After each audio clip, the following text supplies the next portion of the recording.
نحمده ونصلي على رسوله الكريم أما بعد فقد قال الله تبارك وتعالى في الكلام المجيد والفرقان الحميد فأعوذ بالله من الشيطان الرجيم بسم الله الرحمن الرحيم يا أيها الذين آمنوا اتقوا الله وكونوا مع الصادقين قال قائل حب الوطن من الإيمان۔ میرے محترم بھائیوں، دوستوں اور بزرگوں،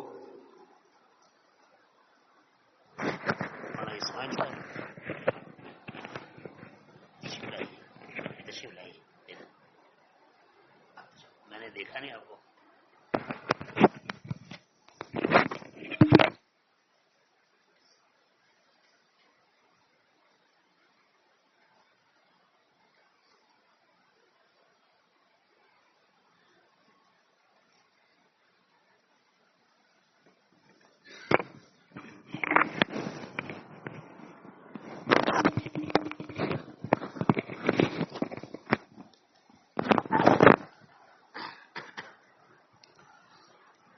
میرے محترم بھائیوں، دوستوں اور بزرگوں، آیت کریمہ آپ کے سامنے پڑھی، یا ایھا الذین آمنوا اتقوا اللہ وکونوا مع الصادقین۔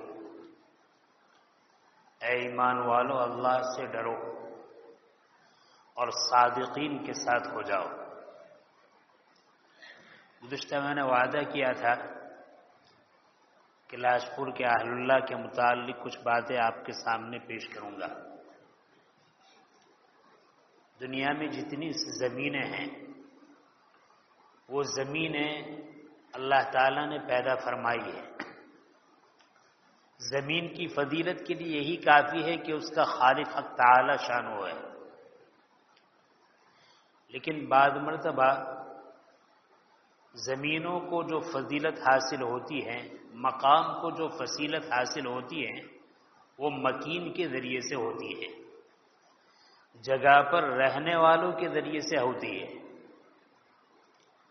دنیا میں جتنی بھی زمین ہے، زمین ہونے کے اعتبار سے تو سب برابر ہے، لیکن جب اس زمین کو کسی اچھے کام کے لیے خاص کر دیا جائے تو پھر عام زمینوں سے اس زمین کی حیثیت بدل جاتی ہے۔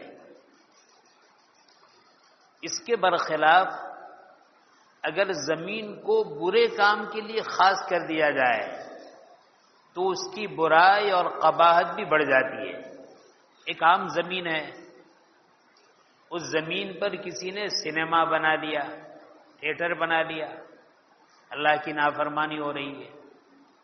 ایک زمین ہے، اس زمین پر کسی نے شراب خانہ تعمیر کر لیا، قہبہ خانہ تعمیر کر لیا، سٹے کا بازار قائم کر لیا، تو زمین زمین ہونے کے اعتبار سے تو بری نہیں تھی، لیکن جب اس کو ایک برے کام کے لیے خاص کر دیا گیا تو اب لوگ کہتے ہیں یہ شراب کا اڈا ہے، یہ بے حیائی کا اڈا ہے، یہ سٹے کا اڈا ہے۔ ٹھیک اسی طریقے سے زمینوں میں سے بعض زمینوں کو اللہ کی عبادت کے لیے، اللہ کی فرمانبرداری کے لیے خاص کر دیا جاتا ہے تو اس زمین کی حیثیت عام زمینوں سے بڑھ جاتی ہے۔ مثال کے طور پر ایک مکان ہے، اس مکان کے اندر قرآن کریم کی تعلیم شروع کر دی گئی، مکتب بنا دیا گیا، درج حفظ بنا دیا گیا، درس قرآن اور درس حدیث کی درسگاہ بنا دی گئی، تو اب اس مکان کی حیثیت عام مکانوں سے بڑھ کر خیر کی طرف ہو گئی کہ بھئی یہ وہ مکان ہے جہاں حدیث پڑھائی جاتی ہے، یہ وہ مکان ہے جہاں قرآن کریم سکھا جاتا ہے، سکھلایا جاتا ہے۔ اور اگر کسی سرزمین کو اللہ کی عبادت کے لیے، بندگی اور نماز کے لیے خاص کر دیا جائے تو اس کی حیثیت تو بہت بڑھ جاتی ہے کہ بھئی یہ جگہ مسجد ہے۔ زمین ہونے کے اعتبار سے سب زمین برابر، لیکن جب اس کو مسجد کے لیے خاص کر دیا گیا، اللہ کی عبادت کے لیے خاص کر دیا گیا، تب اس کی حیثیت بدل گئی۔ لیکن آپ دیکھتے ہیں ان جگہوں کی حیثیت کس سے بدلی ہے؟ ان جگہوں کی حیثیت نیک کاموں سے بدلی ہے، اور نیک کام کے کرنے والے انسان ہیں۔ انسان ہے وہی قرآن کریم سیکھتا ہے، سکھلاتا ہے، حدیث پڑھتا ہے، پڑھاتا ہے، فقہ پڑھتا ہے، پڑھاتا ہے، نماز پڑھتا ہے، پڑھاتا ہے، تو عبادت کرنے والوں کے ذریعے سے اس مکان کی، اس جگہ کی حیثیت بڑھ گئی۔ معلوم ہوا حق تعالی شانہ نے انسانوں میں بہت بڑی خوبیاں رکھی ہے۔ انسان اگر نیکی پر آتا ہے تو نیکی اور تقوی کے ساتھ جس مکان میں رہتا ہے وہ مکان بابرکت سمجھا جاتا ہے۔ جس جگہ کو عبادت کے لیے خاص کر دیتا ہے وہ جگہ مسجد کے نام سے جانی جاتی ہے۔ جس جگہ کو علم سیکھنے سکھانے کے لیے خاص کرتا ہے وہ مکتب اور مدرسے کے نام سے پہچانی جاتی ہے۔ معلوم ہوا اصل عمل کو بہت بڑا دخل ہے۔ اللہ کا فضل ہے، اللہ کی اس بستی میں اللہ تعالیٰ نے ایسے ایسے بندے پیدا کیے جو روحانیت میں اور معرفت میں بہت بلند و بالا مقام رکھتے تھے۔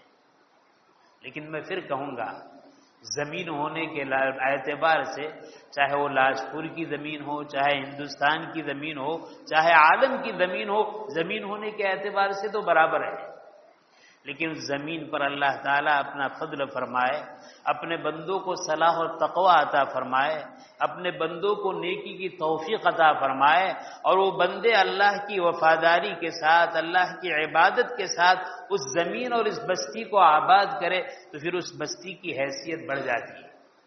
اسی لیے بعض بزرگوں نے اس لاجپور کے لیے کہا قریۃ الصالحین، صالحین کا گاؤں، صالحین کی بستی۔ اور واقعی میں اللہ تعالیٰ نے ایسے ایسے رجال کار پیدا فرمائے، ایسے اہل اللہ پیدا فرمائے۔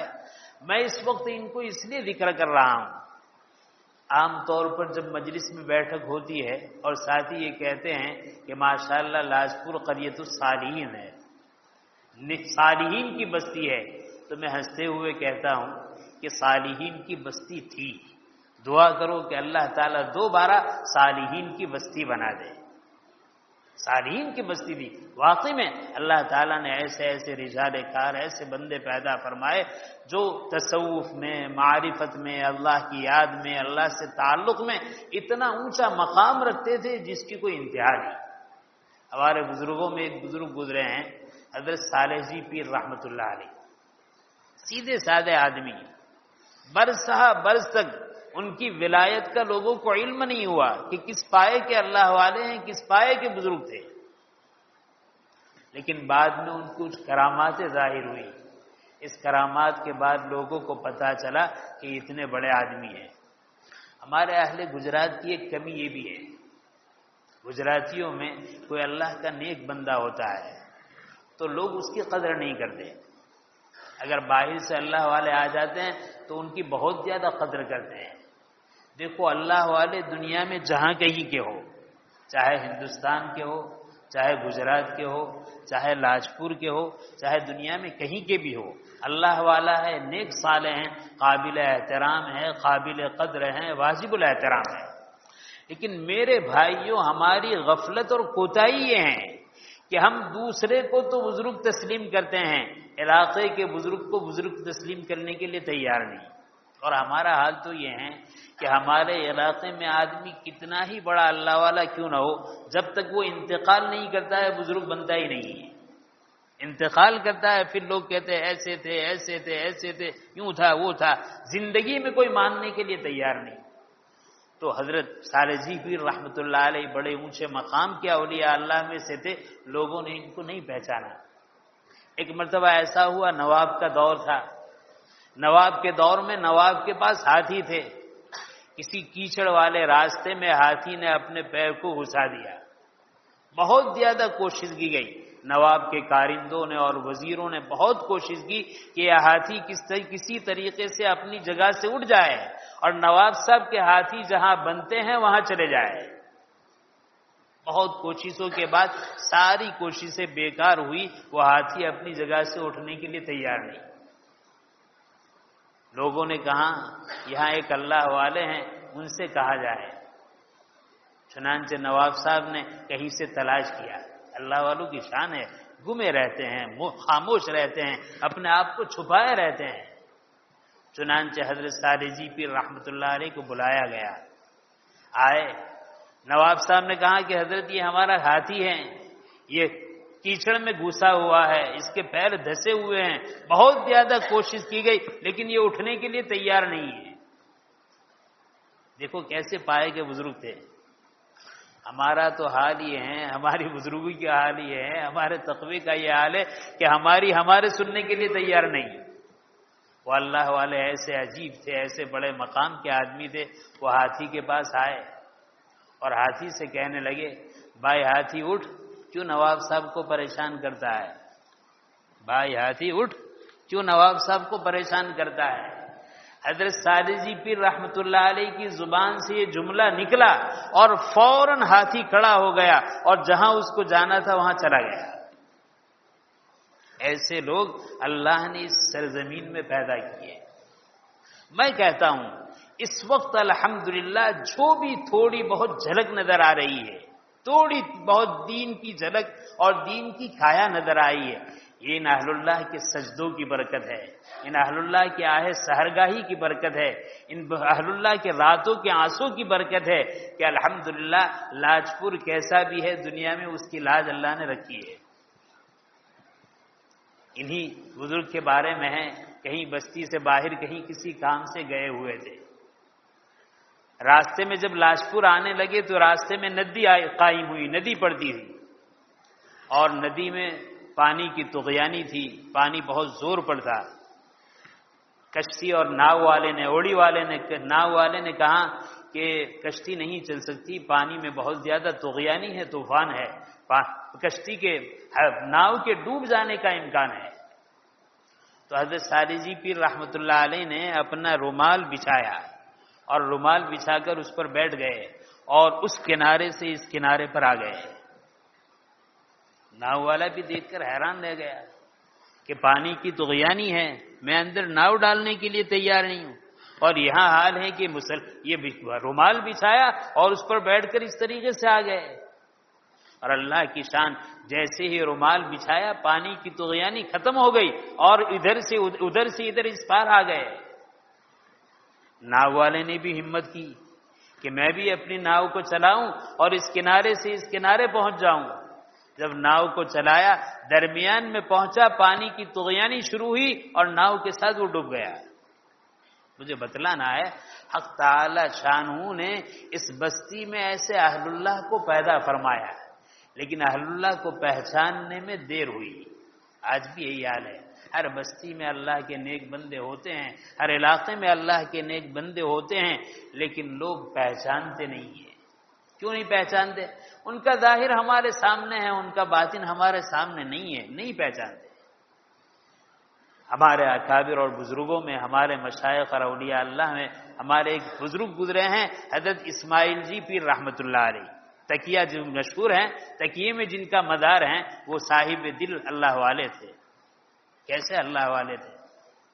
بزرگوں نے ان کے حالات میں لکھا ہے کہ ایسے کامل اولیاء اللہ میں سے تھے کہ ایک مرتبہ ان کے ایک مرید کا انتقال ہوا کھلوڑ میں، اور وصیت تھی کہ حضرت آ کر نماز پڑھا ہے، لیکن جس دن ان کا انتقال ہوا ہے فضا اچھی نہیں تھی، ہوائیں چل رہی تھی، موسم اچھا نہیں تھا، سفر کرنا اس زمانے میں دشوار تھا۔ ان لوگوں کو یہ خیال تھا کہ پیر صاحب آئیں گے، لیکن حالات اچھے نہیں تھے۔ وقت ہو گیا، جنازہ رکھ دیا گیا، نماز پڑھانے کا انتظار ہے، اور دیکھا کہ راستے سے اسماعیل جی پیر تشریف لا رہے ہیں۔ چنانچہ حضرت آگے بڑھے اور آگے بڑھنے کے بعد نماز پڑھائی۔ نہ یہاں یہ ماحول کے سفر کر سکے، نہ وہاں یہ ماحول کے آدمی سفر کر کے آ سکے، اللہ نے ان کو اس طریقے سے پہنچا دیا۔ اس کو کہتے طی الارض۔ اللہ تعالیٰ اپنے نیک بندوں کے لیے زمین کو لپیٹ دیتے ہیں، اور لپیٹنے کی وجہ سے مختصر وقت میں وہ ایک جگہ سے دوسری جگہ پہنچ جاتے ہیں۔ تاریخ میں ایسے بہت کم اکابر اور مشائخ ملتے ہیں جن کو یہ کرامت، یہ بزرگی حاصل ہے۔ اللہ نے ایسے فرد یہاں پیدا فرمائے کہ جن کو یہ کرامت حاصل تھی، یہ بزرگی حاصل تھی کہ آن کی آن میں اللہ نے لاجپور سے کھلوڑ پہنچایا، اور وہاں جانے کے بعد انہوں نے اپنے مرید کی نماز جنازہ پڑھائی۔ انہی کے اللہ اکبر، میں بھول گیا، یہ واقعہ ہے حضرت کاسو جی پیر رحمۃ اللہ علیہ کا، ہمارے کاسو جی پیر رحمۃ اللہ علیہ ان کا واقعہ ہے۔ اسماعیل جی پیر کے بارے میں ہے کہ ایک مرتبہ وہ تشریف لے گئے وریاؤ، اور وہاں مسجد میں کوئی عالم صاحب بیان فرما رہے تھے، چنانچہ وہ بھی مسجد میں بیٹھ گئے۔ تھوڑی دیر بیٹھنے کے بعد تیزی سے مسجد سے اٹھے، اور اٹھنے کے بعد باہر نکلے، اور باہر نکلنے کے بعد مسجد والوں کو کہنے لگے کہ جلدی باہر نکلو، جلدی باہر نکلو۔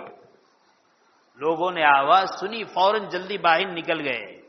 ابھی لوگ یہ پوچھے کہ بھائی آپ نے بیان سنتے ہوئے لوگوں کو کیوں اٹھا دیا، کیوں مسجد سے باہر آپ نے نکلوا دیا؟ ابھی تو سب لوگ باہر نکلے ہی تھے، اور پوچھے اس سے پہلے مسجد کی عمارت پوری منہدم ہو گئی۔ اللہ نے ان عالم، ان بزرگ ربانی کے ذریعے سے ساری کی جان کی حفاظت فرما لی، کرامت کا یہ ظہور فرمایا۔ یہ اسماعیل جی پیر رحمۃ اللہ علیہ، انہی کے حالات میں لکھا ہے کہ ایک مرتبہ نواب کا دور تھا، انہوں نے اطلاع دی کہ آج دہلی میں فلاں بادشاہ کا انتقال ہو گیا۔ تو یہ بات پہنچی نواب کو، نواب صاحب نے تفتیش کی کہ بھئی یہاں تو کوئی ایسی اطلاع نہیں، اور یہاں بیٹھے ہوئے کوئی نواب کے انتقال کی، بادشاہ کے انتقال کی اطلاع دے رہا ہے۔ چنانچہ ان کے خلاف وارنٹ چھوڑا گیا، اور ان کو پکڑا گیا اور قید خانے میں داخل کیا گیا۔ 2-4 روز ہوئے، واقعی میں اس کے بعد یہ اطلاع ملی کہ دہلی میں فلاں بادشاہ کا انتقال ہو گیا۔ اندازہ لگایا، تخمینہ لگایا، تو جس دن حضرت نے فرمایا تھا اسی دن اسی گھڑی ان کا انتقال ہوا تھا۔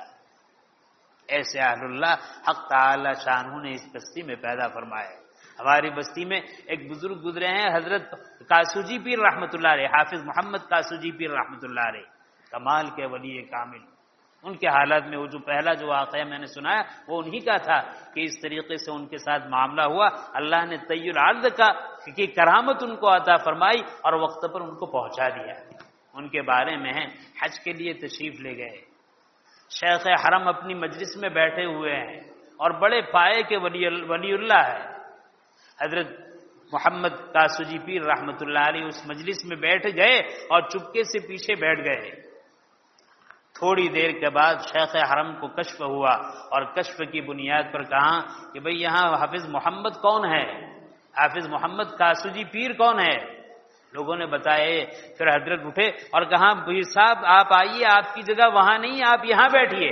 اپنے ساتھ بٹھایا، اور بٹھانے کے بعد دونوں مراقبے میں مشغول ہوئے، اور مراقبے میں مشغول ہونے کے بعد مراقبے سے فارغ ہوئے، پھر حضرت نے اجازت دی اور جانے لگے تو شیخ حرم ان کے لیے اٹھے، اور اٹھنے کے بعد اپنی مجلس گاہ کے دروازے تک ان کو چھوڑنے کے لیے آئے۔ اللہ نے ایسے اولیاء اللہ، ایسے کاملین یہاں پیدا فرمائے۔ انہی کے حالات میں لکھا ہے کہ ایک مرتبہ کوئی بمبئی میں کوئی آدمی کا کوئی نوجوان بیٹا بیمار ہو گیا، بہت زیادہ علاج کیا لیکن علاج سے فائدہ نہیں ہوا۔ کسی نے بتلایا کہ بھئی ہمارے سورت کے علاقے میں لاجپور ہے، وہاں ایک اللہ والے ہیں، ان سے آپ کہیے۔ چنانچہ وہاں والوں نے سفر کیا اور یہاں آئے، اور حضرت محمد کاسوجی رحمۃ اللہ علیہ کی خدمت میں حاضر ہوئے، اور حاضر ہونے کے بعد عرض کیا کہ ہمارا بچہ ہے اور اتنے سال سے بیمار ہے، ہم نے بہت زیادہ علاج کیا لیکن کوئی فائدہ نہیں ہے۔